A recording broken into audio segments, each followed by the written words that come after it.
Hello，我係漢明lau，你嘅 career coach 同 headhunters。今日我想講一個陷阱，佢會滿足你嘅虛榮心，但係會毀滅你嘅前途。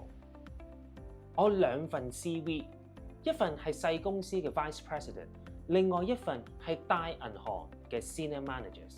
你估邊個難揾工啲？係個 VP。呢一個現象就叫做 title inflation， 職銜通脹。好多人好開心咁接受咗個新 title， 咩 head of 啊 director 啊，但係又冇 budget 加，又冇人手加，你以為自己上咗位，其實你掘緊個窿俾自己踩。但係 Ming 等先，就算個 scope 冇變，我個 CV 寫住 vice president 喺 LinkedIn 唔係好睇啲咩？咁唔係代表都有進步咩？Candy。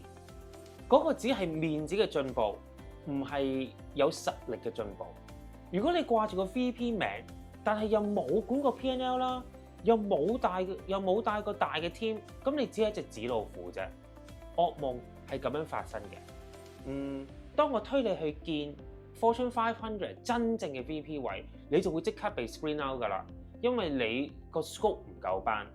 但係如果我推你去見適合你實力嘅 managers 位嘅公司，又會嫌你個 title 太大，覺得你 overqualified 啦，又或者太貴啦，咁結果係點？咁你咪變咗兩頭唔到岸，冇人夠膽請咯。但係咁樣聽落好似好危險喎。